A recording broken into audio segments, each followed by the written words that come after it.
Mucayyoo kana laayivii irratti agartanitti jedhee yaada.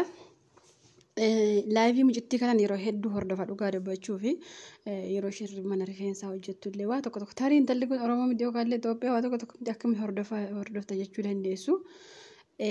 Ni hordofa maal isinitti fakkaate garuu akkaataatti isheen duute sana yeroo viidiyoo isaa agartanittuma jedhee yaada.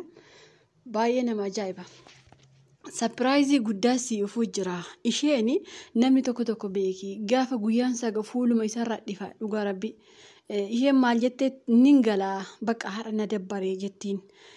Tarii afaan isaaniitiin ta'uu baatus afaan arabiffaatiin dabarsuu jiru jechuudha. Na dabbaree jetti. Hiriyyaan ishee tokko koomintii jalatti barreessite maal jetti?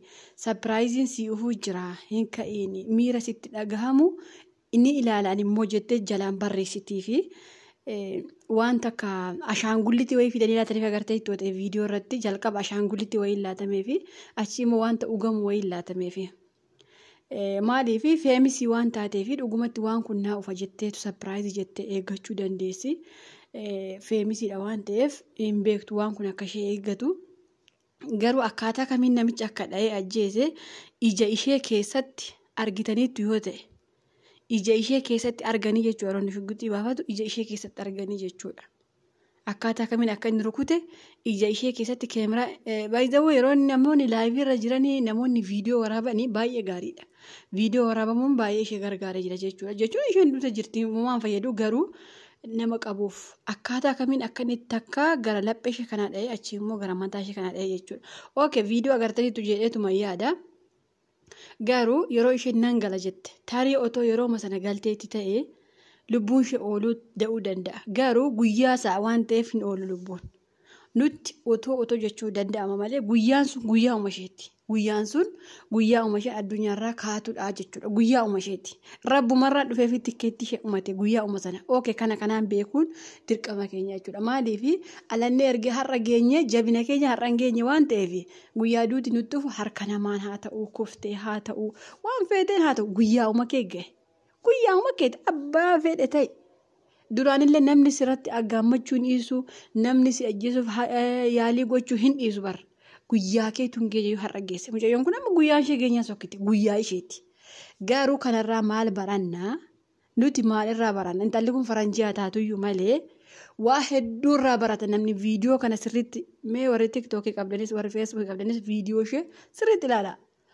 Uummanni akka jiruun facaasa jira viidiyoo ishee. Maaliif barumsa namaa ta'a. Hiriyyaan maal akka namaa gootu. Namni tokko maal jedhu beektu? Hiriyyaa kiyya kan yeroo ijoollummaan dhugaa rabbi isinitti hima. Dhugaa rabbi isinitti hima. Haga har'aa hiriyyaan qabu. Garuu dhugaadhaan nama faayinaan haasa'a. Nama faayinaan haasa'a. Dhugumatti nama faayinaan haasa'a. Hiriyyaa hin qabu. Hiriyyaa dhugumatti yeroo tokko hiriyyaa akka malee jaaladhu bakka akka malee jaaladhu. Rabbiin gaafa sirraa qabuuf jedhu hamaa waama xiqqaa walitti si buusa. Ergisii isheenillee hin deemte ergisii usuu namni addunyaa kanarra waan fedhe sii godhanaan jedhe ani hiriyaa hin qabullee hin baafadhulle. Dhuguma rabbi isinitti na jaalattanis na amantanis na amanuu baattanis. Maaliif beektu hiriyyaan hin barbaachiftu. Of taatee jiraachuu jecha garuu nama jaaladhu. Nama guyyaa inni rakkate gargaaree guyyaa ati rakkatte si gargaaraa namni guyyaa rakkoo wal bira dhaabbata. Garuu ani hiriyaa qabaa. Ani waliin nyaadhee guddadhe. Hiriyyaan kun lubbuu koratti waa tokko yaaddu. Hiriyyaan kun surprise na gooti jettee dubbicha mucaa kanaatti haa ta'u. Yeroo baay'ee namoonni gaafa du'anii irraa barumsa fudhatu. Intalli kun amma laayivii banatteetu laayivii irraa haasa'aa jirtu. Nama 7,000 oltu ishee jala jira. Ishee taa'i. Ashaangullitti kana osoo hin taane hadiyyaa guddaa si ufaa jira waan ta'eef taa'ii jette. Laayivii maratti dhahee ajjeese garuu namichi dhufe.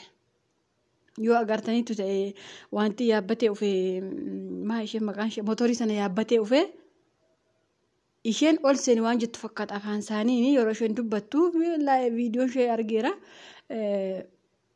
Afaan ishee wallaalus waan ol seeni jette fakkaata. Garuu achumatti dhaheen isheen oluma seenee ishee fi nama biraa ta'uuf wanti ta'u adda baafatee dhahee jechuudha. Garuu kaameraan qabe intala ishee laayivii cufte sana. Intala ishee mana rifeensaa hojjettu laayivii cufuuf ufte sana kaameraan ishee qabee jira jechuudha.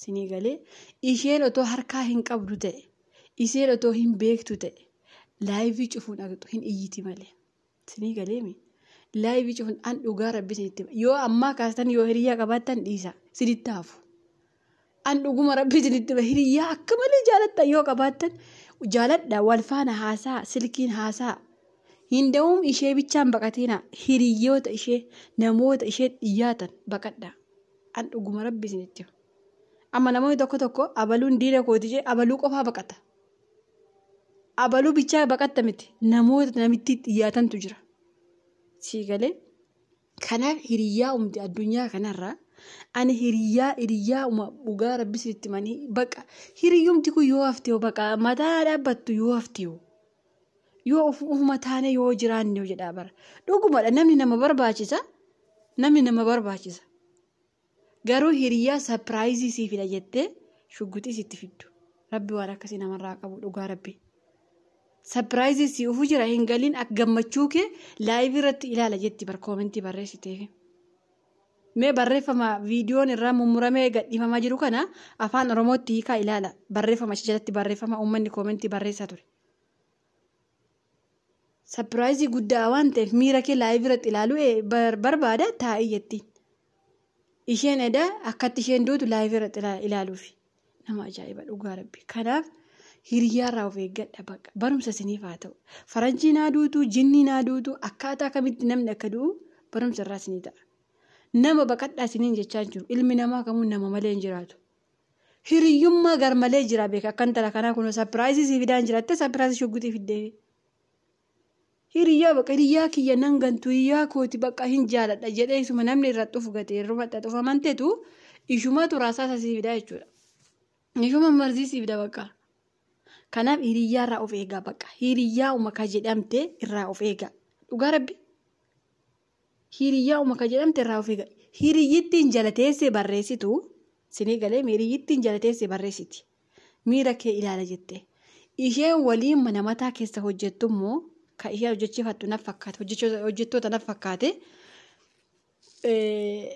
laayivii cufuu ishee yaada kamtu dhufeefi walii galtee qaban hiriyyittii ishee fi warri mana mataa sana hojjetan walii galtee qabanii jechuudha gara jabummaa ilma namaa ilaala akkaataa ati gammadduun si ilaala taa'ii jetteen kana gammasi warri hiriyaa qabdan goyoomtanii jirtan anduraaf hiriyaa sheeqilee naasentu hiriyaa dhugaatti dhugubatti kun abaluun hiriyaa kooti waliin nyaadhe dhugaa jedhu hin qabu garuu hiriyaa akkanumaan jaaladhu kafaana haasa'u nin qabaa dhugumatti nin jaallaa nin kabajaa hiriyaa akkasii nan qaba garuu hiriyaa uma namni tokko baqa abaluun hiriyaa kooti baqa faana nyaadhe dhuge hinda'uun hiriyaa halaala baafadha gaafa hiriyaa baafattan fagoorra baafadha nama isin hin beeyne nama waliin beekne baafadha hiriyaa nama waliin nyaatan eegudha irraa fagaadha hinaaffaa dabar hinaaffaa waan nama hin goone hin qabu bakka kanaaf nama beektan hiriyaa sin godhatiina faana